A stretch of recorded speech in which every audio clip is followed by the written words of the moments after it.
Nah, tapi karena emang saat saya masuk itu emang saya harus totalitas gitu. Jadi kalau misalnya saya udah nyebur, berarti harus basah semua. Istilahnya kayak gitu. Jadi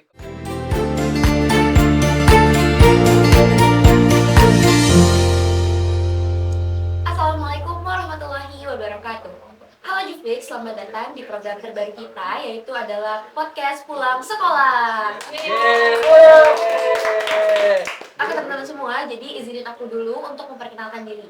Perkenalkan, nama aku Naila Khairi Sobita, selaku host untuk episode pertama yang akan menanyakan beberapa pertanyaan kepada narasumber kita. Jadi di podcast pertama ini kita sudah mendatangkan narasumber yang pastinya keren banget, yaitu adalah Ketua MPK Man 9 Jakarta Timur. Oke, sebelum kita masuk ke beberapa pembahasan, Isya, boleh dong tolong perkenalkan diri kamu ke Jufix yang ada di rumah. Oke, halo semuanya. Perkenalkan, nama saya Muhammad Yasir Islami. Saya selaku Ketua Umum MPK di Man 9 Jakarta Timur. Saya sekarang itu ada di kelas 11A dan saya menjabat dari periode 2024 sampai 2025. Oke, Syah. Jadi sebelum kamu memutuskan untuk menjadi ketua MPK ataupun sebelum kamu menjadi ketua MPK ini, pastinya kan ada beberapa proses dong yang kamu lewatin. Salah satunya tuh pasti proses di mana kamu mempertimbangkan untuk masuk ke ataupun join ke dalam lingkup organisasi dari MPK itu sendiri. Nah, pertimbangan kamu tuh apa aja sih untuk kamu bisa akhirnya daftar menjadi anggota MPK? Oke, sebelumnya itu awalnya saya itu cuman coba-coba aja buat masuk ke MPK. Nah, tapi karena emang saat saya masuk itu emang saya harus totalitas gitu. Jadi kalau misalnya saya udah nyebur, berarti harus basah semua.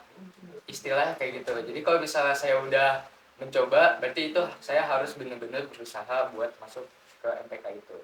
Nah, jadi awalnya itu saya cuman eh, kepengen masuk ke organisasi karena dari inisiatif saya sendiri juga, karena saya pengen punya pengalaman yang lebih, punya apa ya, kayak saya itu pengen selalu berusaha jadi yang terbaik gitu.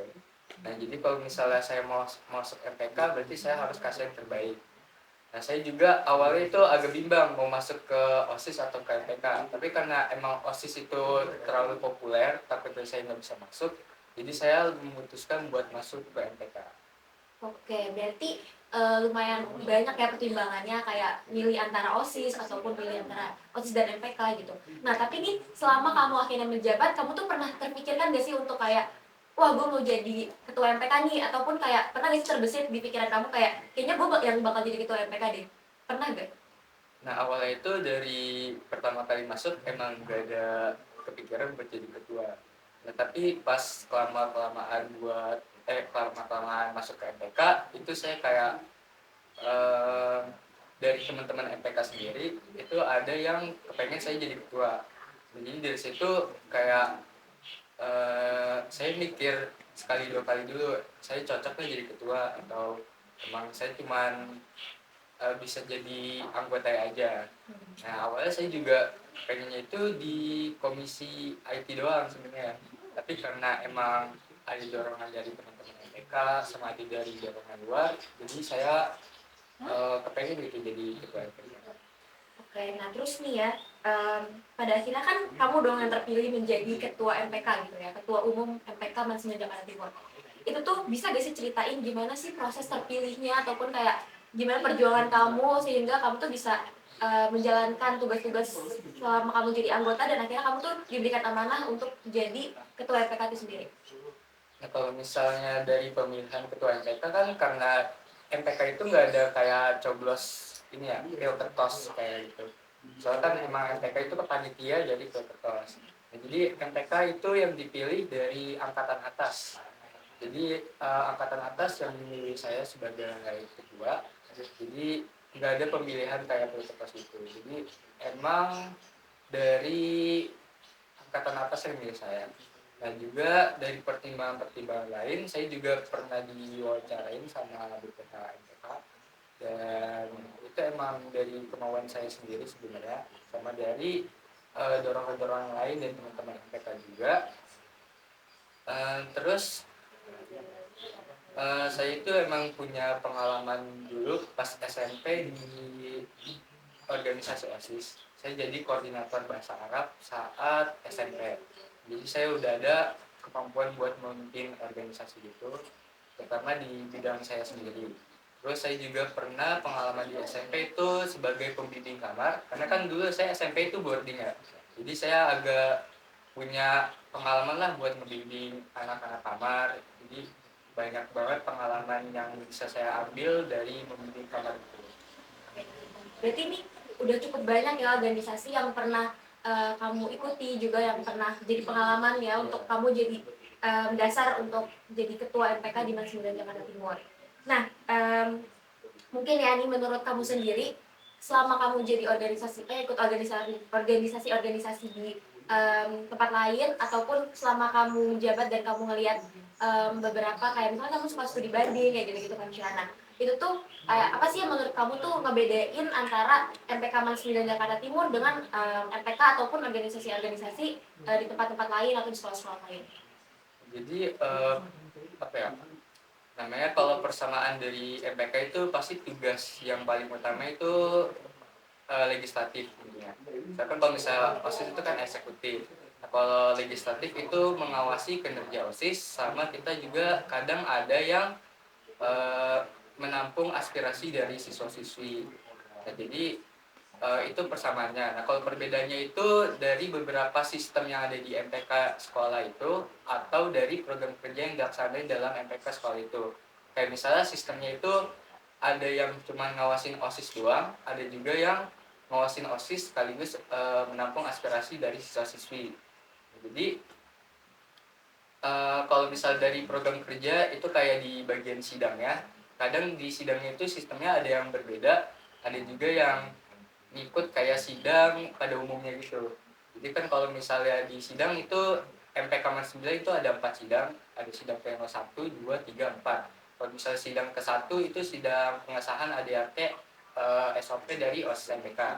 Nah, bisa di sidang PNO 2 itu pengesahan ADRT SOP dari ekstrakurikuler, terus ada juga LPJ OSIS sama LPJ ekskul. Nah, kalau misalnya dari program kerjanya itu kita ada yang namanya kotak aspirasi, atau bisa disebut juga DPH, Democratic Hearing Public. Jadi Democratic Public Hearing. Jadi itu eh, tugasnya itu cuma menampung aspirasi dari siswa-siswi. Kita share kayak broadcast gitu di Instagram, atau misalnya di depan ruang OSIS kan itu ada tuh kotak. Nah, itu kotak buat menyampaikan untuk menampung aspirasi dari siswa-siswi. Terus dari kita menampung itu kita menyampaikan keluh kesah nih, misalnya siswa-siswi itu pengen menyampaikan keluh kesah tentang sekolah, itu berarti mereka bisa kasih tahu misalnya kalian mau ke wakil kepala sekolah yang mana, nanti disampaikan oleh kita. Atau misalnya punya saran nih, kayak pas kelas meeting kan kemarin-kemarin itu pada minta buat lomba e-sport. Nah, untungnya alhamdulillah kita udah melaksanain lomba e-sport yang dulu itu nggak boleh, sekarang udah boleh. Jadi itu fungsinya dari menampung aspirasi. Terus ada juga kita ada visitas, itu namanya visitasi studi tiru antar sekolah. Jadi sama aja kayak studi banding itu, kita ke sekolah lain buat sharing-sharing tentang MPK kita, terus mereka juga sharing-sharing tentang MPK mereka. Kita juga ada yang namanya peristiwa, itu namanya panel prestasi siswa. Jadi kita itu namanya mendata dari prestasi yang ada di Mans 9 Jakarta Timur. Itu prestasi dari siswa-siswi semua kita data. Habis itu kita juga ngupload, biasanya kita ngupload di IGS, di IG story itu kita upload prestasi siswa yang udah dicapai.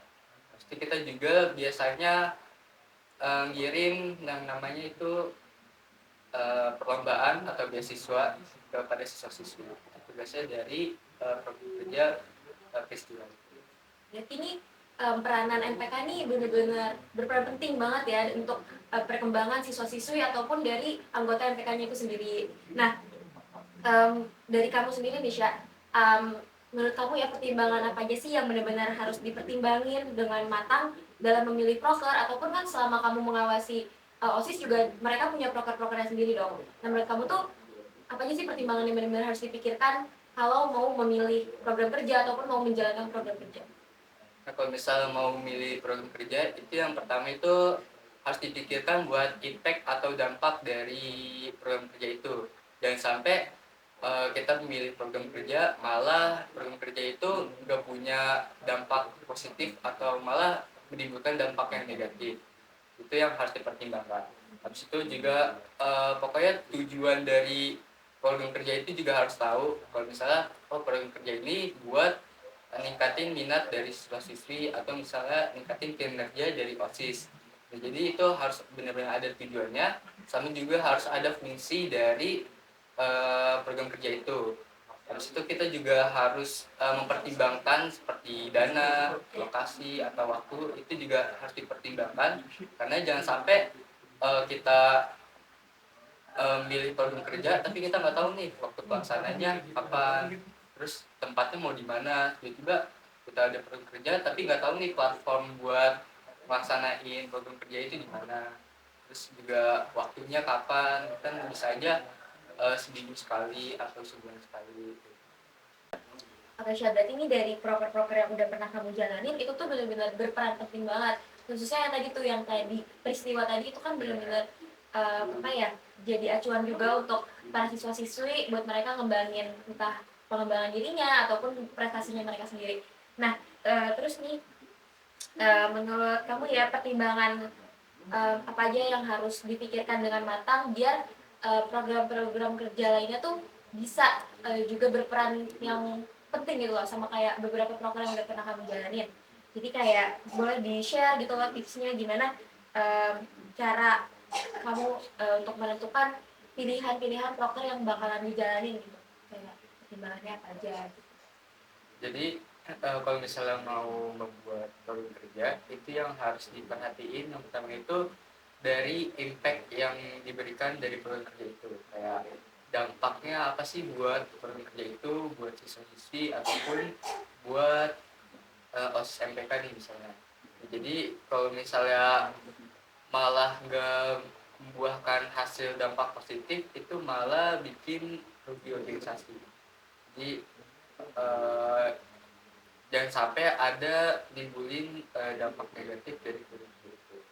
Terus yang kedua itu dari konsep sama dari fungsi tujuan dari program kerja itu.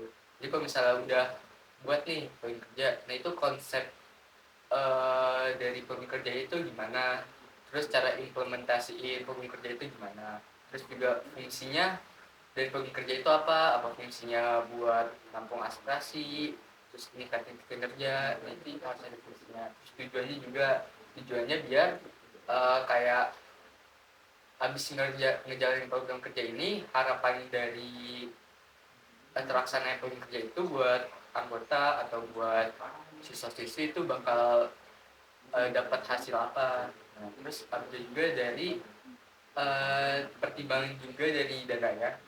Jangan sampai pas kita ngejalanin program kerja ternyata dananya malah gede. Jadi yang semampu organisasi itu buat melaksanakan program kerja itu. Terus juga dipertimbangkan juga um, dari sumber daya manusianya. Jangan sampai program kerjanya ini gede tapi sumber daya manusia cuma 10, cuma 20, jadi capek kayak gitu. Saya itu juga bakal membuat ribet anggota sendiri. Oke, nah berarti ini lumayan banyak ya yang harus dipertimbangin. Nah, tapi ini kalau kita ngomongin kayak tadi harapannya, pertimbangannya kan pasti disertai sama harapan. Tapi kan mungkin beberapa kali kita ngejalanin program kerja itu tuh nggak semua sesuai sama harapan kita dong. Jadi mungkin ada aja tantangan-tantangan yang udah pernah kamu lewatin sebagai apa namanya, ketua organisasi, dan menurut kamu gimana sih cara menanganinya, ataupun kayak kalau bisa ya cara meminimalisir ataupun cara biar kita tuh kehindar dari hal-hal yang kayak tantangan-tantangan ataupun benar-benar yang bisa merusak adanya program kerja itu tuh kayak gimana? Jadi kalau misalnya mau nanganin dari permasalahan atau misalnya dari konflik, itu yang paling utama itu disiapin dulu mentalnya. Jadi harus benar-benar siapin mental, jangan sampai pas ada masalah kita langsung kayak langsung keluar dari tanggung jawab kita gitu, atau misalnya malah gak mau ikut campur gitu lah. Oke, jangan sampai mental kita malah bikin down, bikin kinerja kita down. Itu pasti mental yang paling utama. Terus abis itu kita juga harus ada rencana buat kedepannya. Soalnya kalau misalnya cuman stuck di situ aja, pasti bakal gak ada kemajuan sama sekali. Jadi permasalahannya bakal terus di situ-situ aja, nggak bakal terselesaikan dari masalah itu, atau malah bikin nyebar kemana-mana. Terus juga harus ada kita juga harus cari solusi dari permasalahan itu, ya sampai permasalahan itu malah ditinggal gitu aja. Terus mungkin kayak gitu. Oke, nah berarti nih dari OSIS MPK sendiri kan udah banyak banget dong pastinya ngalamin entah konflik, entah apapun itu. Nah, mungkin ya dari kalian kan pasti udah punya lah mental yang benar-benar kuat dan segala macamnya. Tapi dari kalian sendiri nih, pernah gak sih ada konflik gitu loh antara apa sih namanya sesama anggota, ataupun dari BPH sama BPH, dan dari BPH sama anggota, dan itu tuh gimana gitu loh cara biar kalian tuh bisa menghubunginnya kembali biar semuanya tuh berjalan lancar lagi gitu. Cara nyelesainnya tuh gimana? Nah, kalau misalnya dari OSPK itu sendiri, pasti di setiap pertemuan itu saya selalu kasih tahu kepada anggota SMPK kalau misalnya kalau misalnya kalian itu ada konflik antar temen, atau misalnya antar angkatan atau kelas kalian ada yang kalian gak suka atau gimana, itu diceritain aja melalui dari yang pertama itu dari ketua komisi atau ketua. Kalau misalnya mereka emang gak bisa menyampaikan itu, mereka bisa langsung ceritain ke BPH gitu. Jadi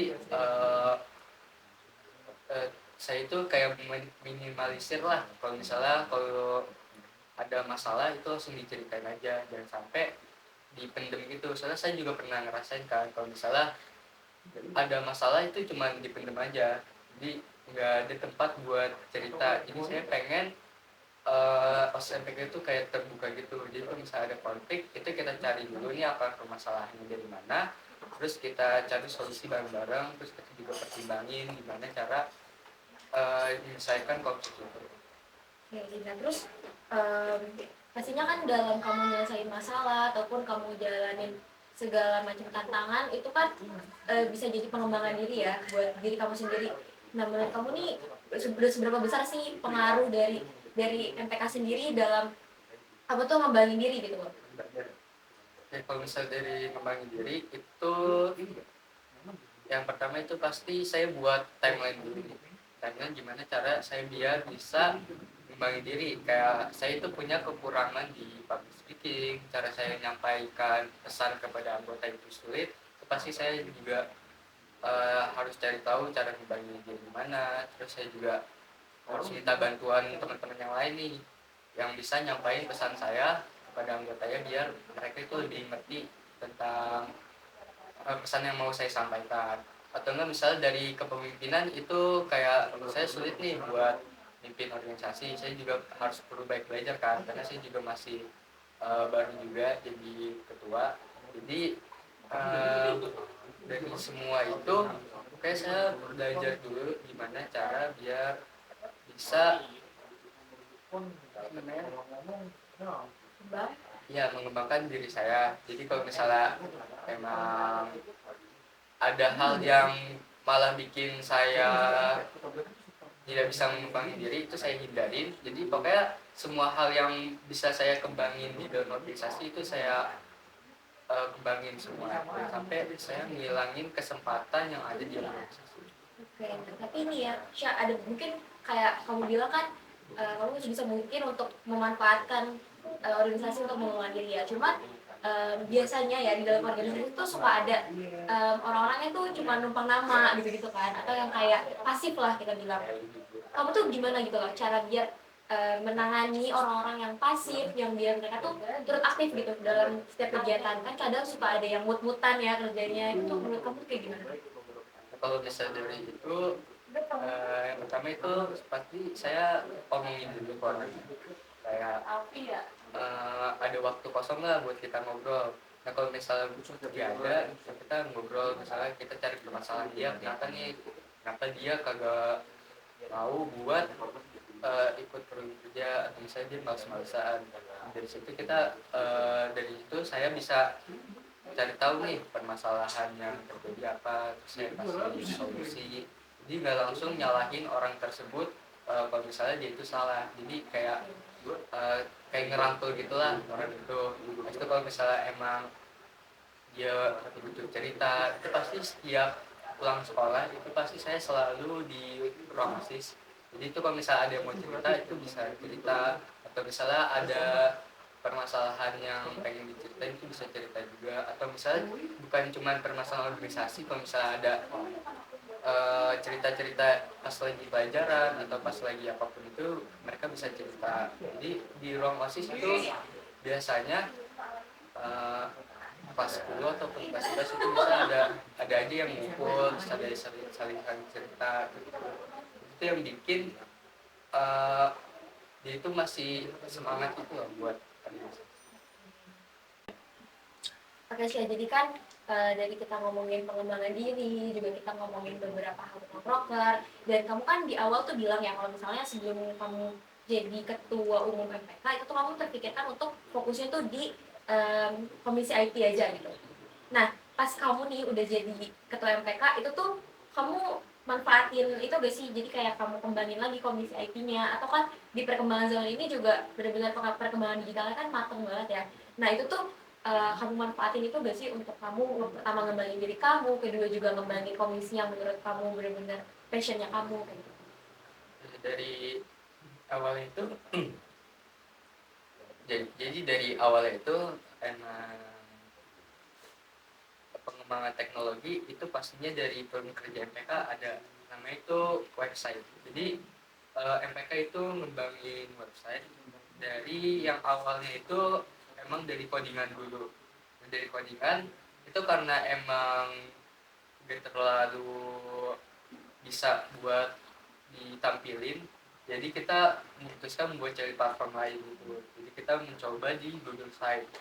Nah pas di Google Site emang kita udah coba tuh di tahun lalu sebelum saya menjabat kan saya jadi anggota komisi IT. Nah, itu udah saya kembangin di websitenya itu di Google Site. Nah kali ini kita juga ada rencana misalnya kita buat website itu di Blogger. Jadi di Blogger itu kan kalau misalnya kita bisa dapetin sebuah artikel itu kita bisa dapetin Google AdSense. Jadi itu juga lumayan kan buat menambah penghasilan dari uang gitu. Jadi organisasi kita ada penghasilan dari dana dari Blogger itu. Dan juga selain itu kita juga selain website kita juga kan ada pakai media sosial gitu kan, kayak Google, kayak Instagram, TikTok dan lain-lain. Nah, itu kan kita bisa nyampaikan kayak misalnya di pekerja kotak aspirasi atau BPH itu kita buat kayak informasi gitu broadcast di Instagram Story.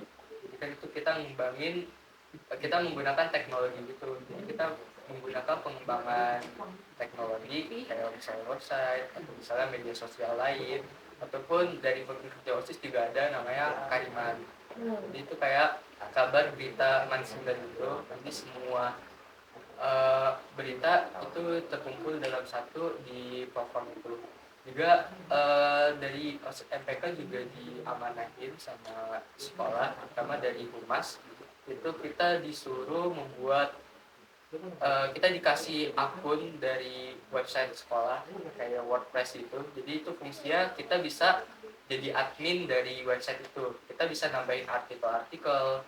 Pokoknya semua artikel tentang MAN 9 itu pasti bakal ditulis sama SPK, kayak kegiatan jadi OSIS MPK, kegiatan prestasi siswa ataupun yang lainnya itu kita buat artikelnya. Itu sih rencana buat pengembangan teknologi. Nah itu tuh berarti kan kalian juga ada megang yang tadi peristiwa, terus juga yang tadi dari OSIS MPK sendiri itu apa Hariman. sama yang megang buat sekolah juga ya. Itu kalian ngurus semuanya dari MPK sendiri atau bareng-bareng sama OSIS? Itu kita awalnya itu kan emang dari MPK, tapi kita itu gabungan. Jadi di MPK itu dari komisi IT. Kalau misalnya dari OSIS itu dari Departemen IPTEK. Nah, tapi kalau misalnya mendata prestasi itu dari komisi C, itu prestasi. Terus kalau misalnya dari OSIS itu dari Departemen Olahraga dan Prestasi. Mereka yang input prestasi, juga mereka yang ngabarin kalau misalnya ada lomba-lomba. Nah, terus nih dari beberapa program ataupun dari beberapa kegiatan yang udah pernah dilakuin dan pada saat ini masih terjalan, kalian tuh masih ada rencana-rencana program kerja lain nggak sih yang bakal kalian jalanin di semester ini ataupun yang mau kalian turunin ke angkatan-angkatan selanjutnya? Nah, kalau misalnya dari program kerja, kita semester ini kita mau ngadain yang namanya visitas. Itu kayak studi banding gitu. Nah, buat sekolahnya itu nanti masih kita belum komit sendiri. Soalnya itu bakal jadi surprise gitu kan. Nah, terus kita juga selain visitas kita juga ada program kerja panjang kayak DPH, terus website, sama satu lagi yang peristiwa itu namanya program kerja jangka panjang. Jadi setiap bulan program kerja itu bakal terus berjalan gitu lah. Kan kalau misalnya program kerja jangka pendek cuman sehari 2 hari doang. Tapi kalau ini program kerja jangka panjang ini bisa sampai berhari-hari atau sebulan atau mungkin 1 tahun. Jadi selama masa jabatan itu bakal terus berjalan gitu ya. Nah, terus aku mau nanya lagi nih, dari yang tadi udah kamu jelasin tentang mungkin rencana dan segala macamnya, kira-kira nih harapan apa aja sih yang pengen kamu dapetin ataupun harapan yang benar-benar kayak ada di dalam diri kamu untuk MPK sendiri ataupun untuk diri kamu di dalam MPK? Jadi buat harapan saya itu saya pengen ningkatin gitu, kayak FPK ini bakal lebih terkenal lagi. Soalnya kan emang biasanya orang-orang pada mengenalnya cuma OSIS doang kan. Jadi saya pengen ngembangin MPK biar dia itu lebih aktif buat menyampaikan aspirasi siswi atau menampung aspirasi siswi yang kadang eh, agak sulit gitu siswi buat menyampaikan aspirasinya. Jadi kita sebagai wadah untuk menyampaikan aspirasi dan juga menampung aspirasi.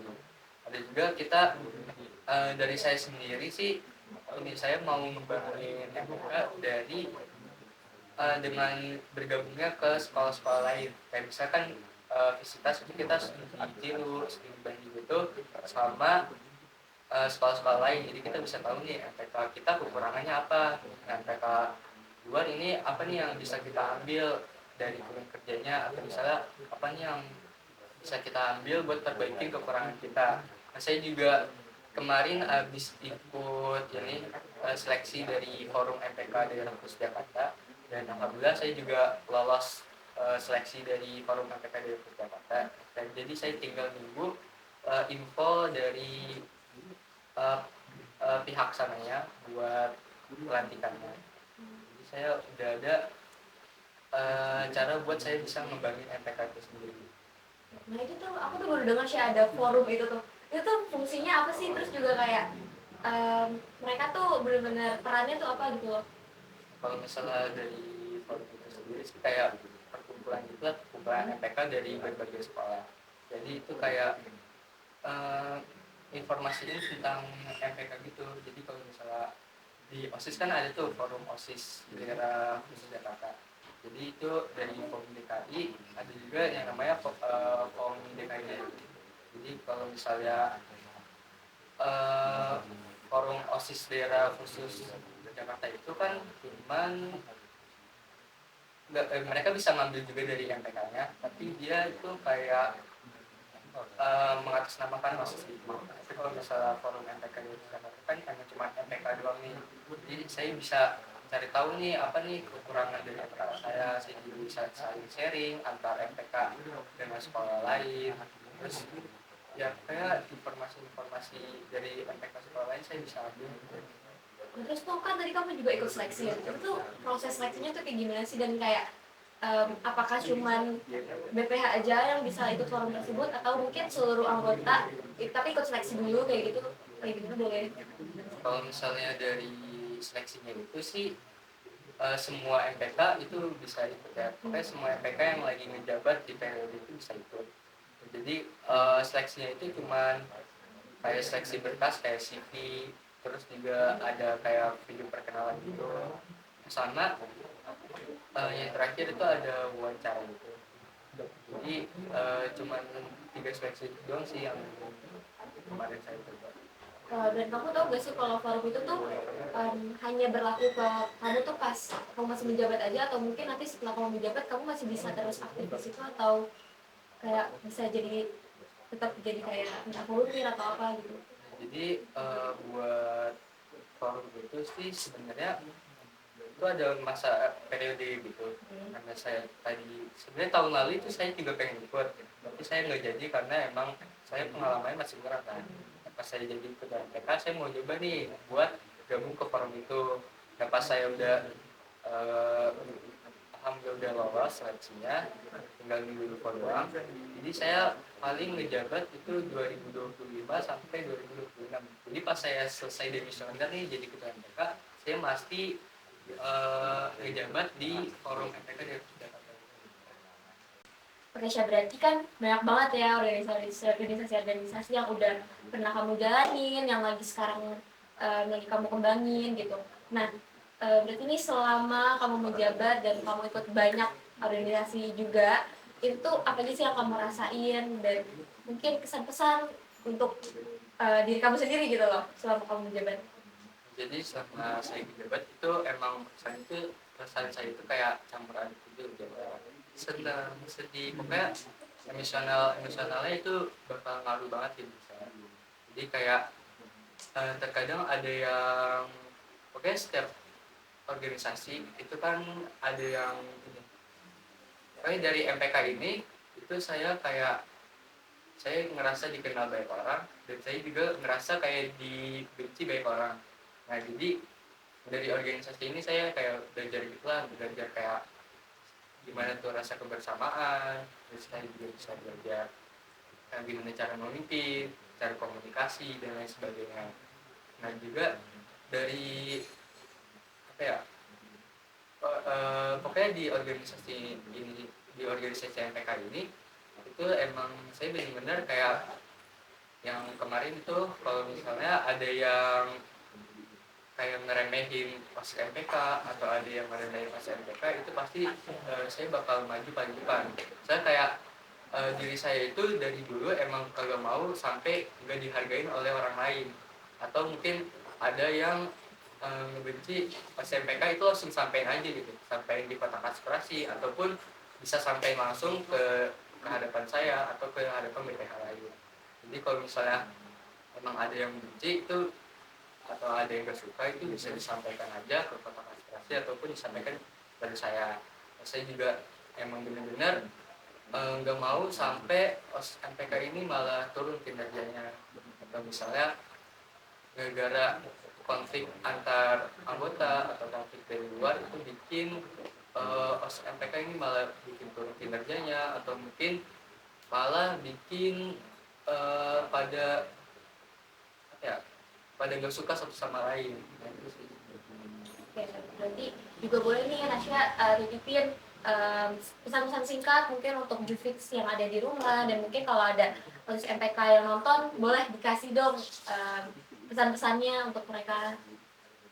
Pesan-pesan dari saya kalau misalnya uh, kalian udah diamanahin dalam organisasi itu kalian harus totalitas juga, kalian juga harus saling menghargai satu sama lain, dan sampai kita ini sebagai siswa 9 itu malah saling berkonflik, atau misalnya kalian ingin menyampaikan keluh kesah kalian untuk sekolah atau misalnya keluh kesah kalian tentang MPK itu kan bisa sampaikan di kotak aspirasi yang kalian mencantumkan itu, kalian menyampaikan itu kepada wakil kepala sekolah yang mana, terus kalian juga misalnya pengen ada saran-saran nih kayak misalnya pas kelas meeting kalian mau ada saran kayak mau ngadain lomba yang baru kan ispat udah tuh, kalau misalnya kayak ada ide lagi itu kalian bisa sampaikan, atau misalnya nanti pas 17 Agustusan atau misalnya ada program kerja yang lain itu kalian bisa sampaikan aja ke kotak aspirasi, nanti kita bakal tampung dan kita bakal mempertimbangkan aspirasi kalian. Oke, Jufik semua, dan terima kasih untuk Rasya selaku Ketua Umum MPK yang udah berbagi pengalamannya di podcast kali ini. Dan untuk Jufik di rumah, terima kasih yang sudah menonton dan ditunggu untuk episode-episode seru lainnya. Terima kasih, dadah.